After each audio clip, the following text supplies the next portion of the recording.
오늘의 사연 시작합니다. 그 전에 잠깐 1초 만에 누를 수 있는 구독과 좋아요 버튼을 꾹 눌러주시면 영상 제작에 큰 도움이 되겠습니다. 제 나이가 이제 50대 후반이 된 아줌마입니다. 오늘도 딸이 살던 방 창문 틈으로 햇살이 살짝 들어오고 책상 위에는 외동딸 은채의 물건들이 가지런하네요. 오늘은 평소 엄마 아빠 모시기 위해서는 일찍 시집 가야 한다고 입버릇처럼 말하던 몹쓸 녀석이 쓴 편지를 다시 읽어보려 합니다. 엄마, 아빠. 내가 이렇게 먼저 가게 돼서 정말 미안해요. 엄마, 아빠 마음 알면서도 끝까지 다 안아주지 못해서 더 미안하고요. 제가 떠나도 엄마, 아빠는 절대 혼자가 아니에요. 민영 오빠가 끝까지 제 곁에 있었어요. 이제 그 사람 앞으로도 우리 가족이었으면 좋겠어요. 딸 대신 아들로요. 엄마 마음 허락해준다면 제가 하늘에서도 안심할 수 있을 것 같아요. 엄마, 아빠 사랑해요. 많이요. 눈물이 또 나옵니다. 그 녀석이 떠나고 얼마나 되었는지 잘 모르겠습니다. 아직도 내 품에 있어 떠나지 않았기에 세월의 흐름 같은 것은 따지지 않고 살기로 했답니다. 고아로 자란 자기 남편을 아들로 입양하라는 말을 병상에서 했을 때 제가 대답을 안 하자 결국 녀석은 유언을 저렇게 남긴 것이에요. 이제는 홀로 된 사위 민영을 처음 만난 날부터 생각을 정리해 보겠습니다. 그날은 봄바람이 꽃샘추위처럼 다가온 4월의 어느 일요일 아침이었죠.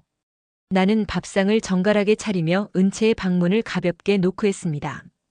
시계는 9시를 가리키고 있었네요.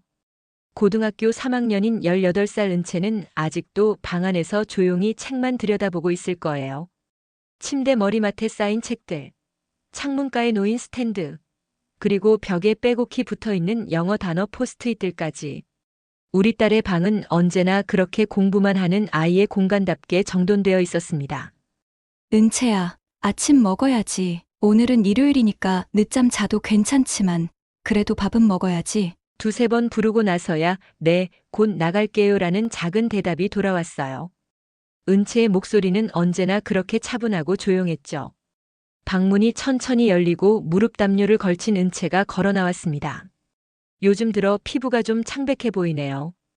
고3. 수능이 코앞이라서 그런가 봅니다. 은채야, 오늘은 좀 쉬면서 놀아도 되잖아? 아니에요, 엄마. 주말이라고 해서 놀면 안 돼요. 수능까지 이제 몇 달 남지도 않았어요. 착한 아이지만 때로는 걱정스러웠죠. 또래 아이들처럼 친구들과 어울려 놀지도 않고 노래방에 가거나 영화 보러 가는 것도 잘 안 하거든요. 그래도 다행히 단짝 친구로 다혜가 있습니다. 다혜도 은채처럼 조용하고 차분한 성격이라 둘이 잘 맞죠. 방학 때 가끔 도서관에서 함께 공부하거나 집에 와서 조용히 수다 떠는 게 전부입니다.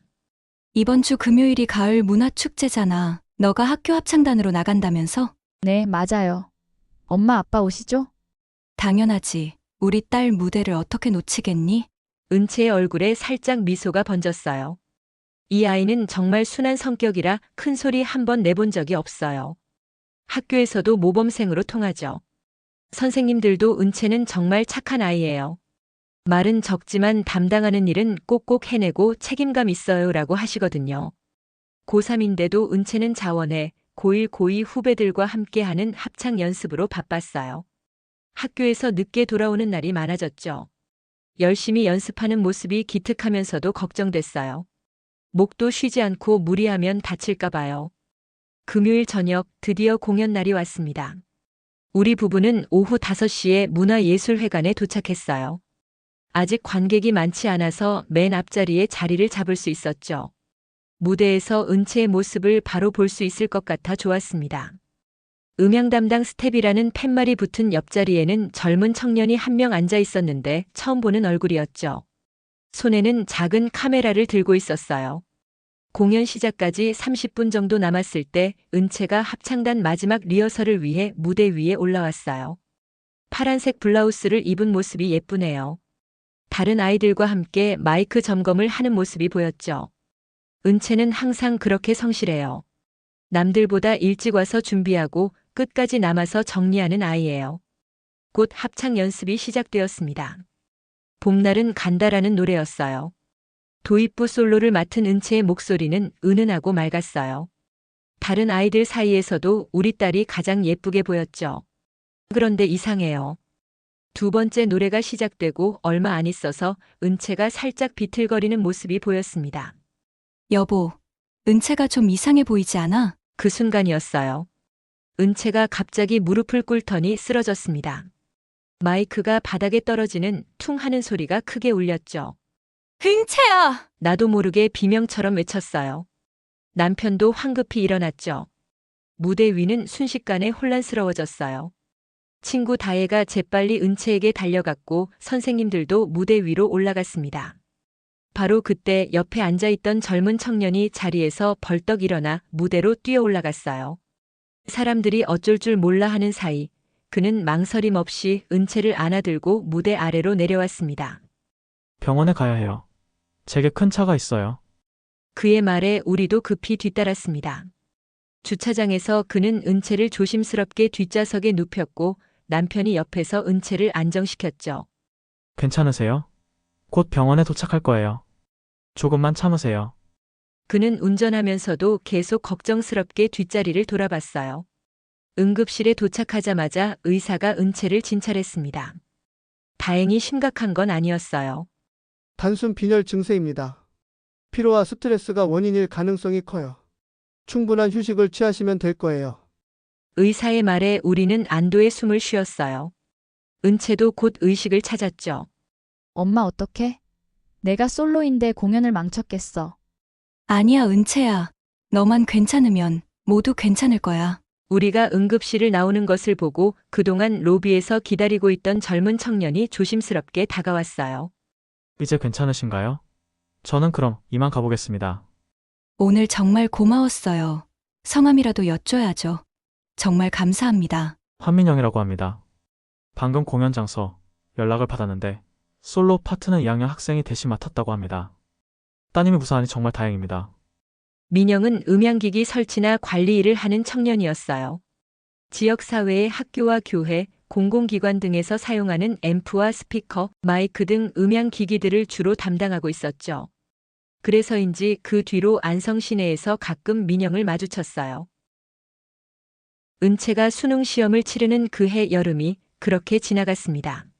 서울의 한 대학 영문학과에 합격한 은채는 안성에서 매일 고속버스로 통학을 시작했어요. 운이 좋았던 건지 나빴던 건지 그 즈음부터 코로나19가 확산되기 시작했죠. 온라인 강의가 대부분이어서 통학의 고충은 덜했지만 은채의 대학 생활은 예상과는 많이 달랐을 거예요. 민영은 여전히 시내에서 가끔 보였습니다. 여러 행사장과 공연장을 다니며 일하니 자연히 동네에서도 은채를 자주 마주치게 되었나 봅니다. 어느 날 은채가 웃으며 말했어요. 엄마, 민영이 저 아저씨 예전보다 살이 쪘네요. 평소에는 남자 이야기는 물론 남 이야기조차 잘 안 하는 딸이 민영에 대해 먼저 이야기하니 새로웠어요. 은채에게도 자신을 차에 태워 병원까지 데려다준 민영이 꽤나 고마운 존재로 남게 되었나 봅니다. 그래도 아직은 그저 얼굴 아는 동네 오빠 정도였겠죠. 가을이 깊어가던 10월, 은채의 19번째 생일이 다가왔어요. 작년처럼 집에서 조용히 가족끼리만 지내려고 했는데 다혜가 다른 친구들도 불러서 조금 크게 하자고 했대요. 대학생이 되었으니 좀 여유를 갖자고 말했답니다. 은채는 친구가 많지 않아서 다혜 외에 누굴 부를지 고민이었는데 다혜가 고등학교 친구 2명을 더 불렀죠. 생일 당일 다혜가 케이크를 들고 들어왔어요. 다른 친구들도 뒤이어 들어왔고 거실에 모여 앉아 축하 파티를 시작하려던 순간이었어요. 띵동하며 초인종이 울렸습니다. 현관 모니터를 본 남편이 미소를 지으며 은채를 구원한 사람이 왔다고 했죠. 문 앞에는 깔끔한 정장을 입은 민영이 서 있었습니다. 한 손에는 작은 선물 상자를 들고 있었죠. 민영 오빠, 다혜가 반갑게 맞으며 외쳤어요. 내가 은채 생일을 어떻게 알았느냐고 묻자 다혜가 대신 어머니 제가 연락했어요 라고 대답하는 것이었죠. 은채씨, 생일 축하해. 작은 선물이지만 받아줘요. 민영이 선물 상자를 내밀었어요. 그것은 생일 케이크였습니다. 은채가 고맙다며 받는 모습에서 살짝 수줍음이 엿보였죠. 다혜가 민영의 팔을 끌어당기듯 집 안으로 들였어요. 민영은 조심스럽게 거실 소파에 앉았습니다. 상황이 다소 어색했지만 다혜가 계속 분위기를 잡아주자 친구들은 재미있다며 박수를 치더군요. 다혜가 사회자처럼 자기소개를 제안했어요. 마치 처음 보는 사람들 앞에서 자신을 소개하는 사람처럼. 저는 은채의 고등학교 때부터 친구 유다혜라고 합니다. 라고 너스레를 떨더니 다음은 은채 씨의 생명의 은인을 소개합니다. 라며 민영을 지목했죠. 어쩔 수 없이 민영이 자기소개 차례가 되었어요. 저는 음향기기 회사에서 일하고 있는 한민영이라고 합니다. 작년 지역 축제 공연 때는 문화예술회관 음향 점검 때문에 그 자리에 있었어요. 여기 모두 대학생들이고 친구분들이 모이신 것 같은데 대학은? 그가 잠시 말을 멈췄어요. 저는 사정상 대학을 못 갔습니다. 그 순간 나도 모르게 튀어나온 말이 있었어요. 왜 그런 말이 나왔는지 저 스스로도 어이가 없었습니다. 남자는 그래도 대학은 나와야 하지 않아요? 아니면 이렇다 할 자격증이라도 있던가. 순간 거실의 공기가 얼어붙었습니다. 민영의 표정이 당황한 듯 굳었고 은채도 놀란 눈으로 나를 쳐다봤죠. 민영이 어떤 분위기를 파악했는지 모르지만 테이블 위에 음료수를 한 잔 마시더니 말을 잇더군요. 아니에요. 괜찮아요. 어머니 말씀이 맞습니다. 그래서 죄송합니다. 저는 바로 가야 할 곳이 있어서 이만. 민영은 조심스럽게 일어나긴 했지만 곧 황급히 나갔어요. 아무도 말릴 수 없는 상황이 된 듯한 분위기였고 민영이 나간 문이 닫히자 거실은 순간 조용해졌죠. 은채가 고개를 숙이고 있었어요. 엄마, 왜 그런 말을 하셨어요? 미안했지만, 민영에겐 정말 미안했지만 나도 모르게 말이 나와버린 솔직한 마음이었어요. 대학도 못 가고 이렇다 할 자격증도 없이 은채 생일을 맞아 집에까지 올 정도로 그의 마음까지 와 있다면 과연 은채를 제대로 책임질 수 있을까 하는 밑도 끝도 없는 생각이 들었던 것 같았습니다. 그날 밤 남편도 왜 그랬어? 은채 생일 축하하러 온 자리에 하고 아쉬워했죠. 하지만 모든 부모가 그렇듯 은채가 이제 20살에 이르자 딸의 미래가 걱정되었던 것 같았습니다. 특히 당시 은채의 얼굴색이 더 안 좋아 보이니 건강도 걱정되었고요. 그날 이후 안성이란 소도시에서 민영의 모습은 거의 보이지 않았어요. 다혜도 민영 오빠 근무지가 요즘 다른 지역으로 바뀌었나 봐요 라고 말했죠. 하지만 은채는 민영에 대해 아무 말도 하지 않았어요. 그렇게 가을과 겨울이 지나고 다시 새봄이 왔습니다. 은채는 대학 2학년이 되었고 여전히 혼자서 조용히 공부만 했어요. 다혜가 가끔 놀러와서 은채를 밖으로 끌어내는 게 전부였죠. 하지만 속으로는 나도 걱정이었습니다. 은채의 얼굴색이 점점 창백해지고 있었거든요. 가끔 피곤하다고 하며 일찍 잠자리에 드는 날도 많아졌어요. 그해 겨울이 또 그렇게 지나고 또 새봄 새 학기가 다가왔습니다. 은채의 대학교 3학년이 시작되었죠. 온라인 강의가 주를 이루던 코로나 시대도 서서히 마무리되어 가고 있었어요. 엄마, 저 요즘 피곤해서 병원 한번 가봐야 할 것 같아요. 은채의 말에 가슴이 철렁했어요. 평소에 약한 소리 한 번 안 하는 아이가 스스로 병원에 가자고 하다니. 그럴 정도로 은채도 스스로 건강을 걱정하기 시작하더군요. 하지만 민영의 소식은 여전히 들리지 않았습니다. 안성이라는 소도시에서는 그가 가끔 오다 가다 눈에 띌 법도 하건만 전혀 보이지 않았어요. 그렇다고 은채에게 물어볼 일도 아니었죠. 가끔 다혜와 친구들이 놀러 오긴 해도 민영의 얘기는 없었습니다. 은채는 꾸준히 대학을 다녔어요. 안성에서 서울까지 고속버스로 통학하는 게 쉽지는 않았지만 코로나19로 인한 온라인 강의가 대부분이어서 그나마 다행이었습니다. 온라인 수업이 있는 날은 집에서 듣고 대면 수업이 있는 날만 서울에 갔어요. 딸의 대학 생활을 보면서 저는 묘한 안도감이 들었습니다. 복잡한 대도시에서 다양한 사람들을 만나며 방황하는 것보다 이렇게 조용히 공부에만 집중하는 게 은채 성격에는 맞는 것 같았거든요. 은채는 여전히 말수가 적고 차분한 아이였으니까요. 은채가 대학 4학년이 된 가을, 다시 19번째 생일 때와 같은 10월 생일이 다가왔습니다.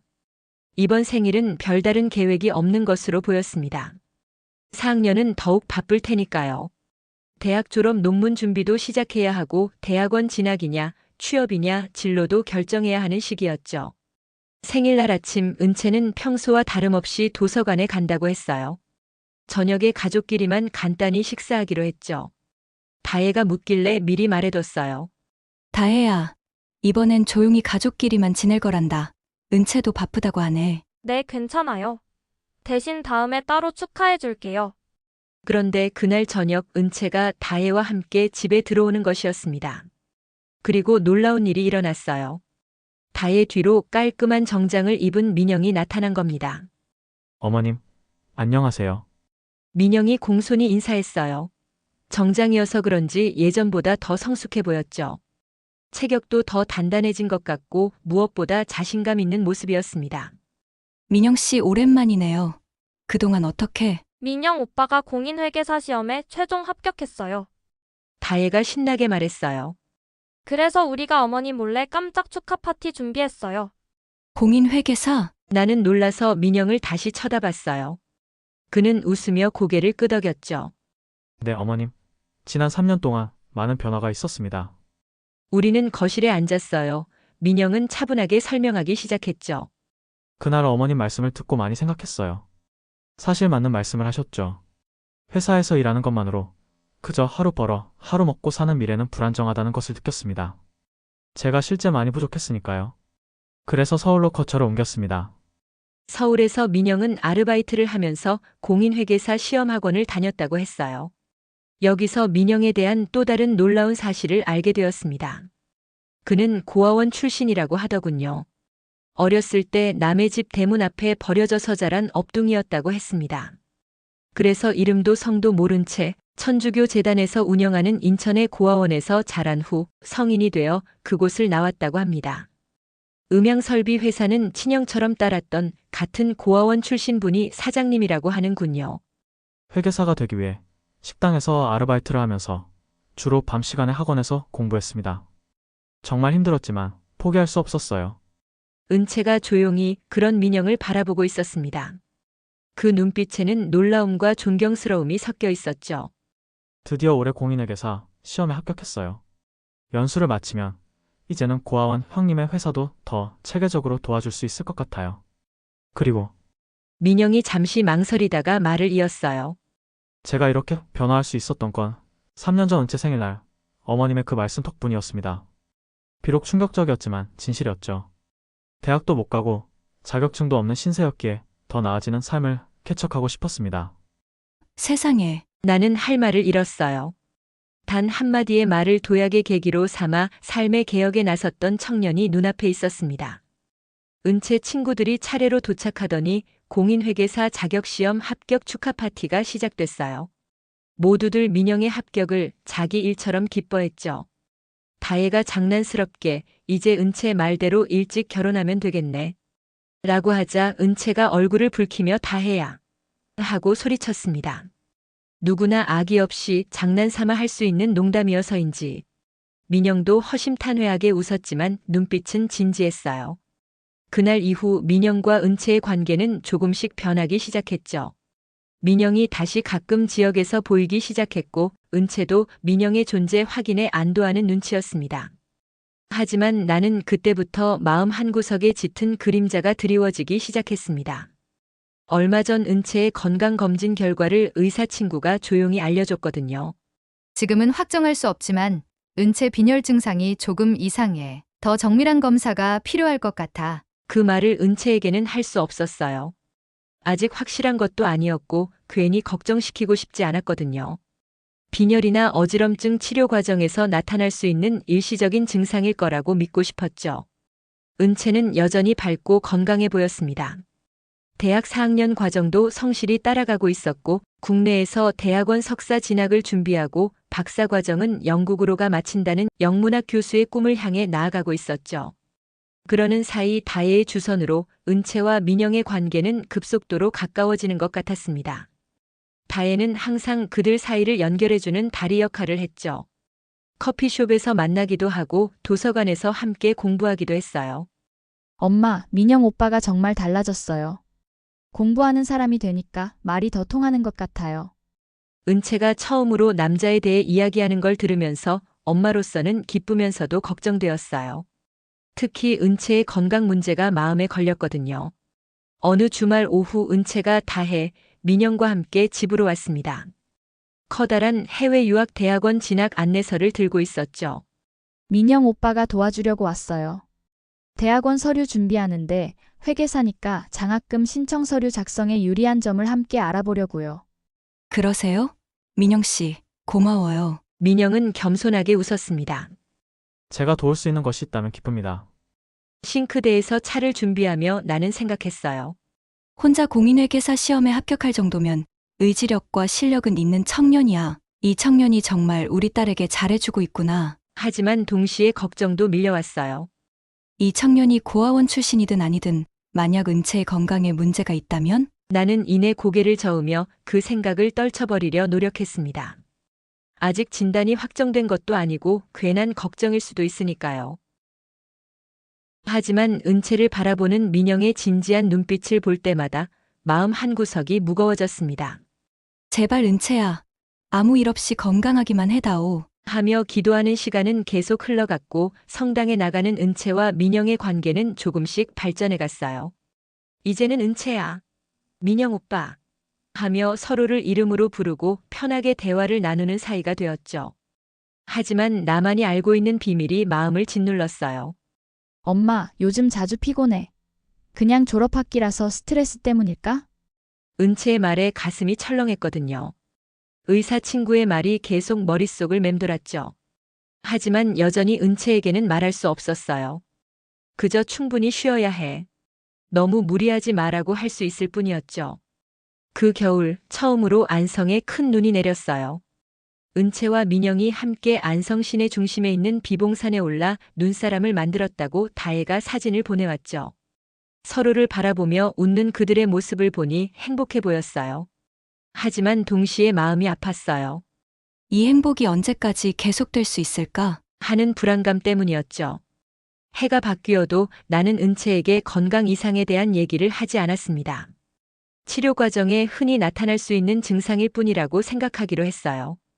은채도 평소와 다름없는 생활로 대학원 석사 과정에 진학해 교수의 꿈을 차근차근 실현해 가고 있었죠. 그러는 사이 친구 다혜의 주선으로 은채와 민영의 사이는 급속도로 발전해 갔습니다. 처음엔 예상치 못한 일이었어요. 수줍고 내성적인 은채가 남자와 이렇게 가까워질 줄은. 하지만 우리 부부까지 초대하고 공인회계사 사무실 개업식을 한 민영이 은채를 진심으로 아껴주고 있다는 걸 알 수 있었어요. 그런 얼마 후인 어느 토요일 오후 은채와 다혜, 민영이 함께 집으로 왔습니다. 평소와 달리 세 사람의 표정이 진지했어요. 거실에 앉자마자 민영이 우리 부부를 향해 깊이 고개를 숙이며 다짐처럼 말했습니다. 저는 은채와 결혼하고 싶습니다. 허락해 주십시오. 갑작스러운 말에 남편과 나는 서로를 바라봤어요. 하지만 일찍 결혼한다는 말이 시가 되더니 드디어 올 것이 왔구나 하는 심정이었습니다. 은채는 얼굴을 붉히며 고개를 숙였죠. 다혜가 나서 민영이 대학을 나가지 못한 것을 만회하려고 회계사 시험에 도전했던 일을 설명했어요. 민영 스스로도 밝힌 일이었지만 다혜 말로는 오직 은채를 좋은 남자로서 만나고 싶은 마음에 죽기 살기로 공부했다는 것이었습니다. 막상 그 말을 듣고 보니 고맙고 대견했어요. 우리 부부는 너희들이 진정 사랑하고 진정 서로를 책임질 수 있다면 결혼을 승낙하겠다고 했죠. 하지만 며칠 후 내과 의사인 친구의 전화를 받고 나는 가슴이 덜컥 내려앉았습니다. 은채의 검사 결과가 심상치 않다는 얘기를 했어요. 여러 가지 가능성 중에는 최악의 경우 백혈병, 즉 혈액암일 수도 있다는 말에 손이 떨렸습니다. 아직 확실하지 않은 상황에서 은채에게는 알리지 않기로 했죠. 하지만 민영에게는 분명 알려야 했습니다. 그는 이제 곧 은채의 남편이 될 사람이니까요. 어느 날 저녁 민영을 따로 만나 모든 것을 털어놓았습니다. 어머니, 저는 은채 곁에 있을 것입니다. 걱정하지 마십시오. 비록 혈액암일지라도 은채가 용기를 갖고 완쾌할 수 있도록 제가 지킬 수 있게 해주십시오. 그의 진지한 눈빛에서 진심을 읽을 수 있었어요. 하지만 동시에 죄책감도 밀려왔죠. 민영에게 너무 큰 짐을 지우는 것은 아닐까? 그래서 몇 번이고 은채의 병이 불치병이면 포기하라고 말하고 싶었지만 그건 역시 말이 씨가 된다는 염려 때문에 입 밖으로 낼 용기는 없었습니다. 그럴수록 민영은 결혼을 서두르는 것 같았어요. 둘이 선택한 결혼식 장소는 의외의 지역이었습니다. 안성시 외곽에 있는 미리내성지 성당이었어요. 한국인 최초로 천주교 사제가 된 김대건 신부가 1846년 서울 노량진 새남터에서 순교한 후 시신을 묻은 곳에 세워진 성당이라고 합니다. 민영이 인천 고아원에서 자랄 때 그곳이 여름방학이면 찾았던 야영장소였다는군요. 민영이 바삐 움직이는 것에 비해 아무것도 모르는 딸은 결혼 준비로 행복해했죠. 마치 철 모르는 어린아이처럼 얼굴이 평안했어요. 주말마다 웨딩드레스 샵을 돌아다니며 깃털처럼 가벼운 드레스부터 오프숄더까지 입어보던 은채. 거울 앞에 선 은채는 세상에서 가장 아름다웠어요. 창백한 피부도 화사한 드레스 앞에서는 오히려 천사 같은 광채를 발했죠. 맑은 눈동자의 순결한 미소. 보고 있으면 너무 아름다워 눈물이 날 것 같았어요. 결혼식 날 줄지어 선 꽃장식 사이로 은채가 걸어 나왔을 때 하객들 사이에서 탄성이 터져 나왔어요. 하객들 앞에서 결혼 서약을 하는 모습을 보며 나는 펑펑 눈물을 흘렸습니다. 행복의 눈물인지 슬픔의 눈물인지 구분할 수 없었어요. 은채는 정말 아름다웠고 민영은 든든해 보였습니다. 하지만 마음 한구석에는 짙은 불안이 자리 잡고 있었죠. 주례 신부님의 축복 기도를 듣는 내내 나는 마음속으로 다른 기도를 올리고 있었어요. 주님, 제발 이 아이의 시간이 조금만 더 오래오래 가게 해주세요. 하객들의 축하 인사에 은채는 수줍게 미소 지었어요. 신혼여행에 대한 질문이 나오자 하객들에게는 예상 밖의 대답이었죠. 하와이도 제주도도 아닌 설악산이었거든요. 대학원 석사 논문 심사를 앞두고 있어서 너무 멀리 갈 수 없었대요. 민영도 은채의 상황을 이해하며 고개를 끄덕였어요.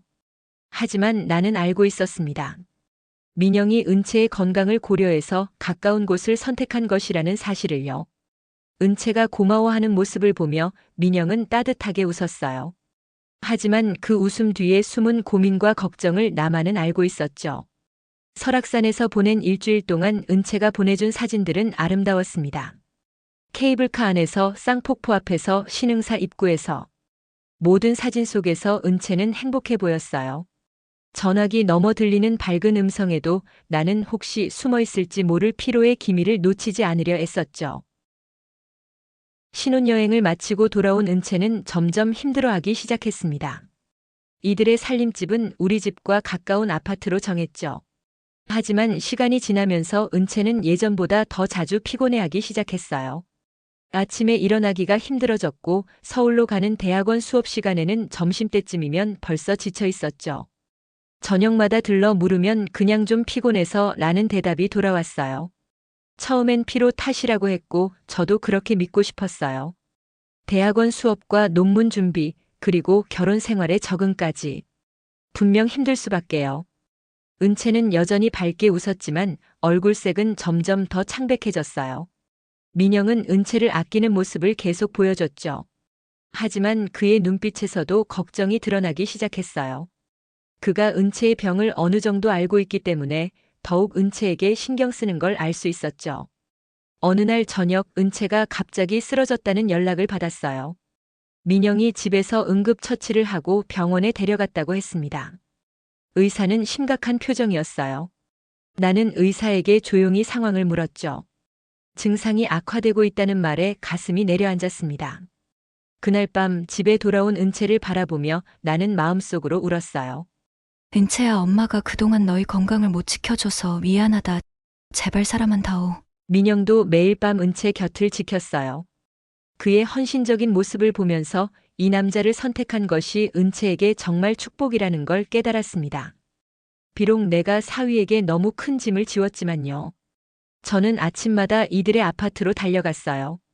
민영은 매일 아침 일찍 일어나 은채를 위해 건강한 아침 식사를 준비했습니다.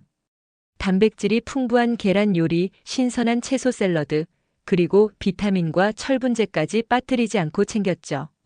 하지만 나는 알고 있었어요. 단순한 철분제로 해결될 문제가 아니라는 걸. 몇 주 후부터 은채의 몸무게가 눈에 띄게 줄어들기 시작했어요. 결혼식 때 입었던 드레스를 가져와 입어보니 어깨와 허리가 남아돌 정도였죠. 화장실에서 들려오는 구토 소리로 진실을 알 수 있었어요. 민영은 그럴 때마다 은채의 등을 쓰다듬으며 차가운 물수건을 준비했죠. 새벽에도 은채가 화장실로 달려가면 일어나서 따라갔습니다. 아이의 거처를 이들의 아파트로 옮긴 저는 밤마다 잠들 수 없었어요. 은채가 자는 방향으로 귀를 기울이며 혹시 이상한 소리가 들리지는 않는지 긴장하고 있었죠. 방 안에 혼자 있을 때면 베개를 끌어안고 소리 없이 흐느꼈어요. 은채야, 엄마가 너희 건강을 못 지켜줘서 미안해. 내 안에서 죄책감과 애타는 마음이 뒤섞였어요. 왜 진작 딸의 건강에 더 신경 쓰지 못했을까? 왜 빈혈 증상을 대수롭지 않게 넘겼을까? 수없는 후회가 밀려왔죠. 병원에 가는 횟수도 잦아졌어요. 처음에는 2주에 한 번씩이었는데 이제는 일주일에 한 번, 때로는 며칠마다 가야 했죠. 의사들의 표정은 갈수록 심각해졌어요. 주치의가 나를 따로 불러 설명할 때 나는 이미 최악의 상황을 예감하고 있었습니다. 더 정밀한 검사가 필요하다는 의사의 말에 다리가 후들거렸어요. 의사의 망설이는 표정으로 충분했죠. 그날 저녁 집으로 돌아오는 길에 민영을 만났어요. 우리는 현관 앞에서 잠시 이야기를 나눴죠. 민영도 이미 눈치채고 있었겠죠. 은채가 휴학계를 내면서도 담담하게 이야기했지만 그 눈빛에서 아쉬움을 읽을 수 있었습니다. 민영도 회사를 휴직키로 했어요. 결국 은채가 서울 성모병원에 입원하게 되면서 저와 민영은 병실 생활에도 익숙해졌어요. 민영은 간이 침대를 들여놓고 밤을 새우는 일도 많아졌죠. 나와 남편은 번갈아가며 안성집과 서울병원을 드나들었지만 민영은 단 하루도 빠지지 않고 입원실에서 은채의 곁을 지켰습니다. 어느 날 밤 병실이 아닌 로비에서 민영을 발견했어요. 창밖을 바라보며 무언가 깊은 생각에 잠겨있는 모습이었죠. 민영의 어깨는 내려앉아 있었고 목소리에는 지친 기운이 배어 있었어요. 결혼한 지 몇 달밖에 되지 않은 젊은 부부에게 너무 가혹한 시련이었죠. 민영아, 우리 사위야. 내가 너에게 대학도 안 나오고 기술도 없다는 험한 말을 하지 말았어야 했구나. 제가 어찌할 바를 모르고 허둥대는 사이 은채도 스스로의 몸 상태를 점점 더 인지하기 시작했어요. 한밤중에 병실에서 들리는 작은 흐느낌 소리, 거울을 보며 창백해진 자신의 얼굴을 만지는 모습. 우리 모두가 알고 있는 진실을 딸도 점점 깨닫고 있었죠. 병실을 오가는 의사들의 대화, 간호사들의 걱정스러운 눈빛, 그리고 의무기록지에 적힌 수많은 전문 용어들. 영리한 은채에게 진실을 완전히 숨길 수는 없었겠죠. 매일 아침 일어날 때마다 조금씩 더 힘들어하는 딸을 보며 내가 먼저 점점 무너지고 있었습니다. 얼마 지나지 않아서 은채가 모든 것을 깨달아 버렸습니다. 병실을 오가는 의사들의 진지한 표정, 간호사들이 주고받는 조심스러운 대화들. 은채가 차츰차츰 주변의 변화들을 알아차리기 시작했어요. 25살 아직 젊은 나이인 딸에게 이런 잔인한 진실을 알려야 한다는 것이 너무나 가혹했죠. 어느 날 오후, 독실로 옮긴 병실에서 간호사들의 기록이나 대화가 눈에 들어왔을 때였어요. 터미널 스테이지, 팰리어티브 케어 등 의학 용어들이 쏟아졌죠. 누군가 차트를 넘기며 말하는 소리, 헬리코박터였던 과거 이력과는 전혀 다른 진단명들이 나열되었어요. 의무기록 차트를 가져와 살펴보는 은채의 손은 덜덜 떨리고 있었습니다. 페이지를 넘길 때마다 숨이 가빠졌죠. 림포머, 머테스터시스. 영문학도인 딸에게도 결코 익숙치 않은 단어들이었습니다. 창밖으로 쏟아지는 햇살이 그토록 밝았는데 차트 위로 떨어지는 딸의 눈물만큼은 어두웠죠. 간호사들이 복도에서 나누는 대화에서도 위급함이 스며들었어요. 화학요법의 효과가 미미하다는 이야기, 호스피스 상담을 준비해야 한다는 말들. 우리가 그토록 숨기려 했던 현실이 은채에게 조금씩 드러나고 있었습니다. 의사가 회진을 돌며 은채를 바라보는 눈빛도 달라졌어요. 전처럼 치료의 희망을 말하지 않고 통증 관리와 편안함에 대해 더 많이 이야기했죠. 불편한 곳은 없으신가요? 와 같은 조심스러운 질문들이 많아졌어요. 민영이 문을 열고 들어오는 소리에 은채는 고개를 들었어요. 과일을 깎아온다던 남편의 손에는 접시가 들려 있었죠. 하지만 은채의 얼굴을 보자마자 접시가 덜컹 소리를 내며 테이블에 놓였어요. 차트를 쥔 채 흐느끼는 딸의 모습에 민영이 얼어붙은 것이죠. 엄마, 나 죽는 거야? 눈물로 울부짖는 은채의 목소리를 듣는 순간 나는 완전히 무너졌습니다. 용기를 잃지 않겠다는 그 어떤 준비도 딸의 절규 앞에서는 무용지물이었죠. 은채가 민영을 향해 쏟아낸 원망의 말들. 왜 말 안 했어? 오빠까지 왜 날 속였어? 민영은 조용히 대답했지만 그의 음성도 떨리고 있었어요. 걱정하지 마. 속인 게 아니라 이게 내가 곧 회복하는 길이고 널 잘 지키고 싶었어. 하지만 그 말들이 은채에게 위안이 될 수는 없었죠. 모든 것을 알게 된 이상 진실의 무게는 너무나 가혹했어요. 그날 이후 며칠간 은채는 완전히 변했습니다. 창밖으로 보이는 푸른 나무들을 하염없이 바라보며 시간을 보냈죠. 때로는 눈물을 글썽이기도 했고 때로는 무표정으로 천정만 바라보기도 했어요. 간호사가 투약을 알리러 와도 힘없이 팔만 내밀 뿐이었죠. 음식도 거의 먹지 않았어요. 민영이 정성껏 준비한 죽이나 과일도 한두 숟가락 뜨다가 그만두기 일쑤였죠. 체중계 숫자는 매일 줄어들었고 볼살도 점점 사라졌어요. 결혼식 때의 통통했던 얼굴은 이제 찾아볼 수 없었죠. 밤이 되면 은채의 숨죽인 흐느낌 소리가 새어나왔어요. 민영이 다가가 손을 잡아주려 하면 외면하기도 했고 가끔은 화를 내며 나 혼자 놔둬 라고 흐느끼기도 했습니다.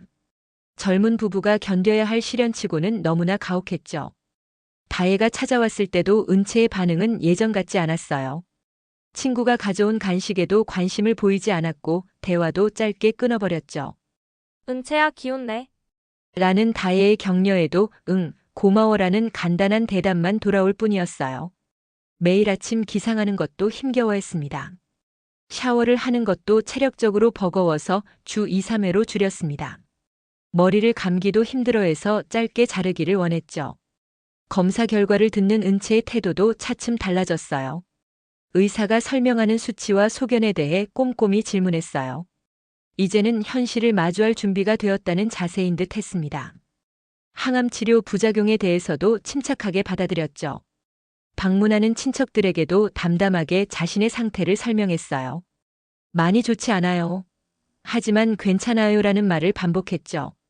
그런 은채를 보며 우리는 더욱 마음이 아팠어요. 정작 모든 것을 포기한 듯한 당사자가 가장 담담한 것 같았으니까요. 은채는 병실 창가에 놓은 가족 사진들을 자주 들여다보기 시작했습니다. 고등학교 졸업식 때의 사진, 결혼식 때의 사진, 설악산 신혼여행 때의 사진들. 행복했던 순간들을 되새기는 것 같았죠. 때로는 사진을 쓰다듬으며 작게 한숨을 쉬기도 했어요. 의사가 호스피스 장소에 대해 언급했을 때 은채는 이미 준비가 되어 있었어요. 고개를 끄덕이며 집에서 가족들과 함께라고 말했습니다. 이번 생활의 피로함과 집에 대한 그리움이 뒤섞인 표정이었어요. 민영은 은채의 모든 변화를 지켜보며 묵묵히 지지했습니다. 화가 나서 소리를 지르는 날에도 알았으면서 왜 나랑 결혼했느냐고 원망하는 말을 할 때도 결코 자리를 떠나지 않았죠. 단지 은채의 손을 잡고 있을 뿐이었어요. 때로는 그 손조차 뿌리쳐졌지만 말이에요. 며칠 뒤 은채는 말없이 내 손을 잡았습니다. 그날 오후 입원해 있는 서울병원 대신 안성에서 가정간호를 받기로 결정한 후였어요. 모든 가족이 은채의 방으로 모였죠. 병실이 아닌 집의 거실에서 딸을 맞이할 준비를 하고 있었습니다. 민영은 병원용 침대를 들여놓고 의료 장비들을 설치하느라 분주했어요.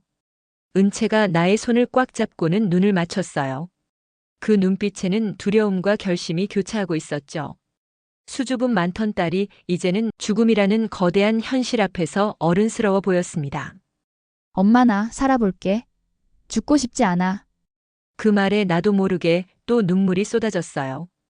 은채가 조금의 희망이라도 붙잡으려 애쓰는 모습이 너무나 가슴 아팠죠. 지난 1년 동안 투병해온 고통의 시간들. 화학요법으로 빠진 머리카락. 말라가는 몸. 그 모든 것들 속에서도 딸은 아직 삶에 대한 희망을 포기하지 않았어요. 은채가 민영에게도 말했죠. 왜 나랑 결혼했냐고. 그래도 고마워. 오빠 아니었으면 나 진작 무너졌을 거야. 민영의 눈가에도 눈물이 맺혔습니다. 은채를 향한 그의 사랑이 진정성 있음을 다시 한번 확인하는 순간이었죠. 둘은 서로의 손을 꼭 잡고 한참을 그렇게 있었어요. 말없이 서로를 위로하고 격려하는 모습이었죠. 그날 이후 은채는 달라졌습니다. 남은 시간이 얼마인지 알면서도 아니 그것을 알기 때문에 오히려 더 열심히 현재를 살려고 노력했어요. 매일 아침 기상 시간을 정해두고 일어났고 체력이 허락하는 범위 내에서 일상생활을 유지하려 애썼죠. 의사 선생님이 일주일에 한 번씩 방문하여 검진을 했습니다. 성당과 병원의 호스피스 팀도 정기적으로 왔고요. 통증 관리를 위한 약물 투여가 점차 늘어났지만 은채는 최대한 의식을 또렷하게 유지하려 노력했어요. 진통제를 줄여달라고 요청할 때도 있었죠. 전문 간호사가 매일 방문하여 기본적인 간호를 도와주었어요. 체온 확인, 혈액 검사, 수액 교체 등. 그래서 집에서도 병원과 비슷한 수준의 케어를 받을 수 있었죠. 은채는 간호사에게도 항상 감사 인사를 잊지 않았어요. 친구들이 돌아가며 병문안을 왔습니다. 다혜는 매일같이 찾아왔고 대학 때 친구들도 시간을 맞춰 들렀죠. 은채는 최대한 그들과 대화를 나누려 애썼어요. 옛날 추억을 이야기하고 친구들의 근황을 물으며 관심을 보였죠. 혼자일 때는 설악산 신혼여행 때 찍은 사진들을 자주 꺼내보았어요. 케이블카에서 찍은 사진, 울산 바위 정상에서의 사진, 신흥사 앞에서의 사진들.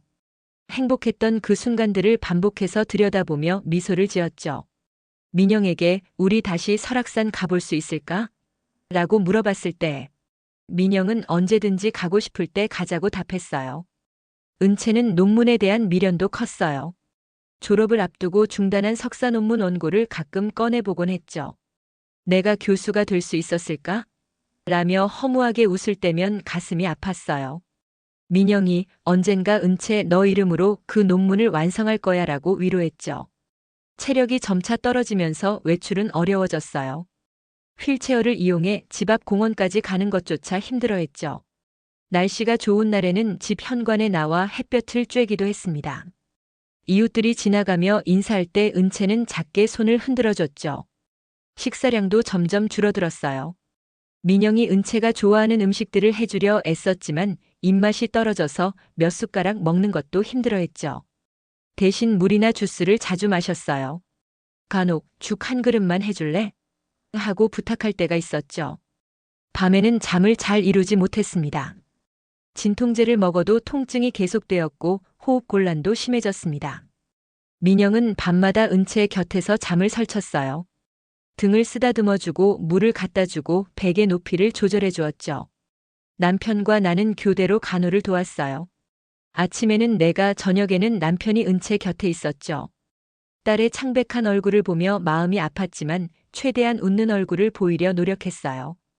은채가 우리의 슬픔을 더 걱정하지 않았으면 했거든요.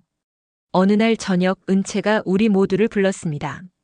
가족 회의를 하고 싶다고 했죠. 거실에 모인 우리에게 은채는 자신의 마지막 바람에 대해 이야기했어요. 편안한 분위기 속에서 차분하게 말하는 모습이 의젓해 보였습니다. 내가 죽으면 으로 시작하는 은채의 말에 모두가 침묵했어요. 하지만 그것이 현실이었죠. 우리는 귀 기울여 들어야 했어요. 은채의 마지막 바람들을. 그 순간 거실의 공기는 무겁기만 했어요. 우리 아이는 결국 민영의 손을 꼭 잡은 채 눈을 감았습니다. 가을이 깊어지는 11월 나뭇잎들이 하나둘 떨어지던 시기였어요. 은채가 남긴 말과 편지는 우리 모두에게 있었어요. 민영에게는 따로 긴 편지를, 우리 부부에게도 각각 편지를 남겼죠. 그리고 일기장도 함께 정리해뒀어요. 마지막까지도 다른 사람을 배려하는 우리 착한 딸이었습니다. 민영 오빠, 나 죽으면 설악산에 재를 뿌려줘. 편지에 적힌 이 한 문장을 읽고 또 읽었어요. 일기장에도 설악산에 대한 이야기가 가득했죠. 신혼여행에서 느꼈던 행복, 산 정상에서 바라본 풍경, 맑은 공기를 마시며 걸었던 산책로. 은채에게 민영과 함께한 설악산은 가장 행복했던 순간의 상징이었어요. 은채 친구들을 위해 안성지역병원에 마련한 영안실은 밤 9시까지만 열었습니다. 그 시간 이후 민영은 3일 밤 동안 은채의 방에만 있었습니다. 아무도 들이지 않고 우리에게조차 혼자 있고 싶다고 했죠. 나는 문 앞에서 그의 흐느끼는 소리를 들었어요. 젊은 나이에 너무나 큰 상실을 경험한 사위가 안쓰러웠습니다. 장례식은 조용히 치러졌어요. 가족과 가까운 친지들만 참석했죠. 다혜와 대학 친구들은 왔어요. 모두들 말없이 울기만 했습니다. 25이라는 너무나 젊은 나이에 떠난 딸을 위한 마지막 인사였죠. 민영은 은채의 유고를 안고 설악산으로 향했어요. 우리도 따라가려 했지만 민영은 혼자서 가고 싶다고 했습니다. 이것만큼은 신랑과 신부의 약속이었으니까요. 일주일 후 돌아온 민영은 다른 사람이 된 것 같았어요. 초췌한 모습이었지만 눈빛에는 어떤 결심이 서려 있었습니다. 현관에서 신발을 벗으며 말했죠. 어머님, 저는 은채 덕분에 이제 다시 태어나게 됐습니다. 그래서 앞으로 은채 목까지 살아보려 합니다. 그 말에 나는 고개를 끄덕였어요. 고마웠습니다. 민영도 자신의 방식대로 은채의 죽음을 받아들이고 있었죠. 비록 그 아픔은 평생 가슴에 남아있겠지만요. 은채가 떠난 후 집은 너무나 조용해졌어요. 딸의 숨소리도, 가벼운 발걸음도, 책장 넘기는 소리도 더 이상 들리지 않았죠. 은채의 방은 그대로 두었답니다. 책상 위에 노트, 서랍 속의 편지들, 옷장 속의 드레스들, 모든 것이 그대로였습니다. 몇 달이 지나며 우리는 각자의 방식으로 슬픔과 마주하고 있었어요. 남편은 은채의 취미였던 독서를 은채가 꽂아두었던 책으로 시작했어요. 나는 매일 아침 은채가 좋아했던 아침 메뉴를 차려놓고 기도했어요. 민영은 다시 회계사 사무실로 돌아갔습니다. 친형처럼 생각하는 고아원 형 한민수도 동생을 따뜻하게 위로했죠. 하지만 민영은 예전과 달라졌어요. 일에 더욱 집중했고 회계사로서 경영 컨설팅과 M&A의 전문성을 키워나갔습니다. 은채가 바랐던 민영의 모습이었죠. 매주 토요일이면 민영은 우리 집에 왔어요. 은채가 즐겨 듣던 에릭 사티의 짐노패디 1번 클래식 음악을 들으며 함께 저녁을 먹었죠. 처음엔 낯설고 어색했지만 점차 적응하기 시작했어요. 은채가 없는 가족의 새로운 모습이었으니까요. 은채의 대학원 지도 교수님이 직접 연락을 주셨습니다. 은채의 논문을 바탕으로 추모 에세이집을 만들고 싶다고 하시더군요. 은채가 초안을 제출한 영문학 석사 논문 제목은 덧없는 우아함, 버지니아 울프 서사 속의 사랑과 병 그리고 기억이라고 했습니다. 민영과 함께 대학을 방문하고 교수님을 만나 감사의 인사를 드렸습니다. 은채가 다녔던 강의실, 공부했던 도서관, 딸의 자취가 남아있는 공간들을 천천히 둘러보았죠. 다혜는 집으로 자주 찾아왔어요. 은채와의 추억을 나누며 위로를 건네주었죠. 은채는 정말 착한 친구였어요. 언제나 조용히 다른 사람을 배려했어요. 라는 말에 눈물이 났어요. 젊은 친구가 이렇게 친구를 기억해주다니 고마웠죠. 봄이 되었어요. 은채가 좋아했던 벚꽃이 피기 시작했습니다. 민영이 제안했습니다. 어머니, 같이 벚꽃 구경 가실까요? 오랜만에 외출을 했어요. 벚꽃 나무 아래를 걸으며 은채 이야기를 나눴죠. 슬픔보다는 그리움이 앞서는 대화였어요. 민영은 점차 새로운 삶을 찾아가고 있었습니다. 회계사로서 성공적인 프로젝트 경력도 쌓아가기 시작했죠. 그건 역시 은채가 바랐던 모습이었어요. 그래서 그런지 민영의 삶 속에는 여전히 은채가 있었습니다. 은채의 사진을 항상 지갑에 넣고 다녔고 기념일이면 꼭 우리를 찾아왔죠. 1년이 지났어요. 은채의 기일을 맞아 가족들이 모였어요. 민영도 고아원 형 한민수도 그 형수도 왔죠. 민영을 따라 우리는 함께 설악산으로 갔습니다. 민영이 은채의 재를 뿌렸다는 그 장소를 찾았죠. 산 정상에서 바람이 불어왔어요. 은채가 좋아했던 맑은 공기였죠. 설악산에서 돌아오는 길, 민영이 말했습니다. 은채는 여기 저한테 있어요. 제 마음속에, 이 설악산에, 제가 살아가는 모든 순간에. 그 말에 나는 깨달았어요. 은채는 정말 떠나지 않았다는 것을요. 나는 속으로 말했어요. 은채야, 민영에게는 너가 전부였구나. 그리고 또 너는 나의 전부이기도 했다. 그렇게 우리의 일상은 계속되었어요. 은채 없는 삶이었지만 은채의 사랑 덕분에 더 소중해진 삶이었죠. 민영은 은채를 진정으로 사랑했고 그 사랑 때문에 더 나은 사람이 되었다고 말했습니다. 우리도 딸의 죽음을 통해 삶의 소중함을 더 깊이 깨달았죠. 우리가 설악산에서 돌아온 며칠 후 민영은 은채가 남긴 메모 편지를 나에게 보여주었습니다. 민영 오빠. 나 죽으면 설악산에 재를 뿌려줘. 그리고 우리 엄마 아빠의 소중한 아들이 돼줘. 그동안 오빠가 있어서 나 정말 끝까지 살아볼 수 있었어. 오빠 아니었으면 난 그냥 아프기만 했을 거야. 내가 웃을 수 있었던 모든 날은 다 오빠 덕분인 거 알지? 합창단석에서 쓰러졌을 때부터 오빠가 내 인생의 전부였어. 그리고 그동안 내 곁에 있어줘서 고마웠어. 다음 생에 우리가 또 만날 수 있다면 그땐 정말 내가 먼저 고백할게. 오늘 내 생의 마지막으로 또 고백할게. 사랑해 정말. 은채는 죽기 얼마 전 민영의 손을 잡고 엄마 아빠의 아들이 되어달라고 부탁했다고 합니다. 딸이 죽으면 사위는 남남이 되기 때문에 양자 입양이 가능하다는 것을, 그래서 며느리도 드릴 수 있다는 것을 병원에 있는 법의학자 교수님으로부터 들었다는군요. 저는 매일 아침 은채의 사진 앞에서 기도합니다. 그 아이가 설악산으로 신혼여행 떠날 때 전했던 말처럼 엄마 아빠 걱정하지 말고 영원히 자유로웠으면 좋겠다고요. 그리고 사위 민영이 건강하고 행복하게 살아갔으면 좋겠다고요. 우리 딸이 사랑한 사람이 은채의 몫까지 살아주었으면 더 좋겠다고요. 은채는 언제나 설악산에 있습니다. 그리고 그 아름다운 산의 바람 속에도 있어요. 그 바람이 오늘도 우리 집 창문을 열게 하는군요. 이제는 엄마보다 먼저 간 은채를 원망이나 자책하지 않고 25년이나 딸이 되어준 것을 기쁘게 생각하며 살렵니다. 은채야 사랑한다. 너만큼 민영이도 사랑한다.